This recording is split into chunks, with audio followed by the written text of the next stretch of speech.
नौसेना, भारतीय नौसेना ने के अंदर भी वैकेंसी है, इसमें भी आप लोग एक बार देख लीजिए।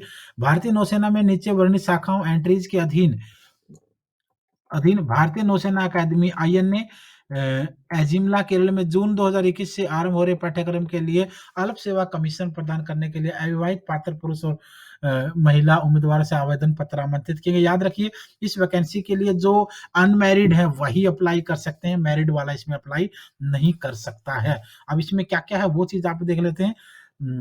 एसएससी सामान्य सेवा, जीएसएक्स हाइड्रोसमर, मिनिमम 60% अंकों के साथ किसी भी विषय में बी या बीटेक हो, और क्या चीज है, रिक्ति 40, लिंग पुरुष होना चाहिए इसमें, और जन्म जो है वो 2 जुलाई 1996 से 1 जनवरी 2002 के बीच होना चाहिए।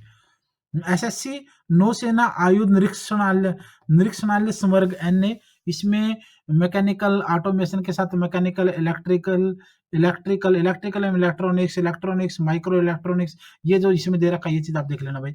तो ये इसमें टोटल पोस्ट 16 है, पुरुष और महिला हो सकता है, और 2 जुलाई 1996 से लेकर 1 जनवरी 2002 के बीच में उनका बर्थडे होना चाहिए, जन्म होना चाहिए। एसएससी पर्यवेक्षक के अंदर न्यूनतम 60% अंकों के साथ किसी भी किसी भी विषय क्षेत्र में बी या बीटेक होना चाहिए।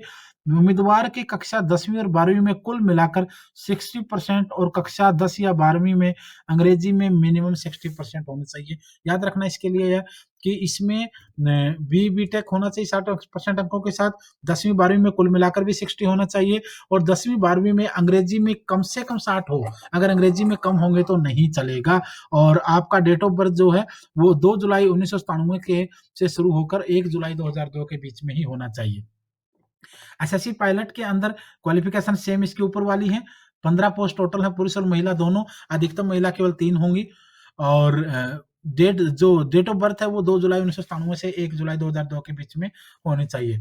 एसएससी लॉजिस्टिक के अंदर अगर बात करेंगे, प्रथम श्रेणी के साथ किसी क्षेत्र में बी बीटेक होना चाहिए, प्रथम श्रेणी के साथ एमबीए अथवा प्रथम श्रेणी के साथ बीएससी बीकॉम, बीएससी साथ में फाइनेंस, लॉजिस्टिक, आपूर्ति श्रृंखला प्रबंधन, सामग्री प्रबंधन में पीजी डिप्लोमा, या प्रथम श्रेणी के साथ एमसीए, एमएससी आईटी हो। 2 जुलाई 1996 से 1 जनवरी 2002 के बीच में जन्म हो, पुरुष महिला इसके अंदर दोनों की पोस्ट है।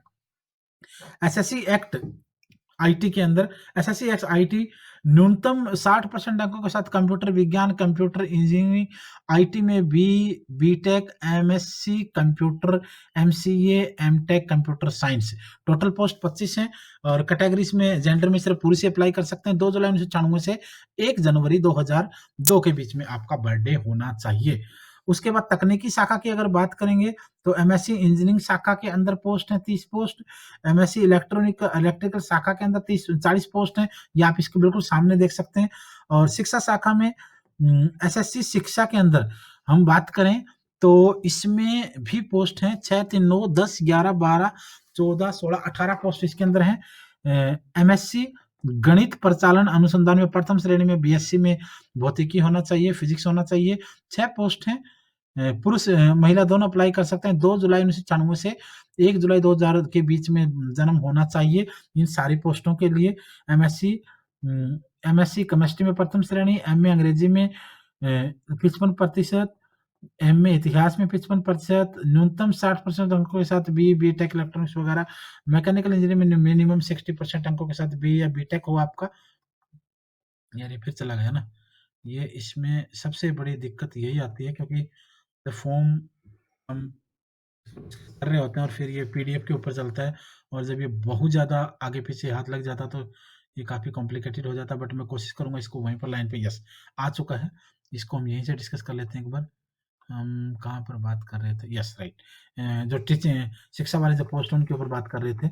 तो शिक्षा एंट्री के लिए आवेदन कर रहे उम्मीदवारों ने कक्षा 10वीं 12वीं में न्यूनतम 60% अंक और कक्षा 10वीं 12वीं में अंग्रेजी में मिनिमम 60% अंक होना चाहिए। ये याद रखेंगे भाई, इसके लिए भी यही है, शिक्षा विभाग के लिए भी, शिक्षा डिपार्टमेंट के लिए भी, कि 10वीं और 12वीं में न्यूनतम 60% अंक, और 10वीं 12वीं में अंग्रेजी में भी 60% अंक होने चाहिए, उससे कम ना हो।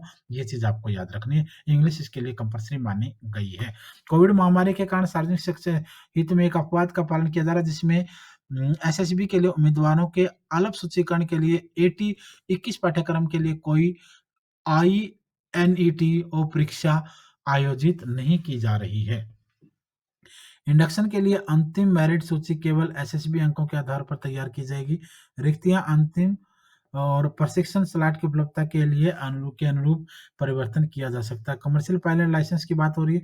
मर्चेंट नेवी के लिए आवेदन कौन कर सकता है? उम्मीदवार जो कि भारत में केंद्रीय राज्य विधानमंडलों के अधिनियम द्वारा गठित विश्वविद्यालय अथवा संसद के अधिनियम द्वारा स्थापित अन्य शैक्षणिक संस्थान अथवा यूजीसी अधिनियम 1956, आईटी अधिनियम 1961, आभासी अधिनियम 1987, इन सब के जो अकॉर्डिंग है कहीं से भी उसने अपनी एजुकेशन ले रखी हो, तो ये चीज़ आपको देखनी है। और बाकी अगर वेबसाइट देखनी है आपने, तो वेबसाइट आप देख सकते हो और यहाँ भी है, यहाँ भी वेबसाइट का लिंक इन लोगों ने दे रखा। अगर आपको कोई जानकारी चाहिए तो वहाँ पर भी आप जाकर देख सकते हैं। और ऊपर भी यहाँ पर भी आप लोग विभिन्न भारतीय नौसेना की वेबसाइट के ऊपर भी एसएसबी की प्रक्रिया को देख सकते हैं। यानी कोई ऐसी चीज़ नहीं है जो आप लोगों को नहीं मिलेगा। हाँ, एक चीज़ और याद रखना, क्यूआर कोड ऑनलाइन आवेदन करने के लिए इस क्यूआर कोड को भी स्कैन कर सकते हैं एम्प्लॉयमेंट न्यूज़ से। यहाँ से स्कैन करेंगे तो ऑनलाइन वेबसाइट के उस पे आप लोग डायरेक्टली चले जाएँगे। ये चीज़ आपको यहाँ पर एक बार देखनी है। और किसी भी इसी प्रकार की न्यूज़ के लिए तो आप लोग डायरेक्ट वेबसाइट के ऊपर जाएँगे तो आपके लिए आसान होगा। बहुत सारी चीज़ें जो है वो आपको समय-समय मिल जाएँगी। सिलेबस क्या रहेगा और जितने भी क्लासेज़ होंगी वो सारी भी आपको यूट्यूब चैनल के ऊपर हमारे मिल ही जाएगी, उसमें कोई दिक्कत नहीं है। अच्छा, उसके बाद और देख लेते हैं 1-2 वैकेंसी जो एक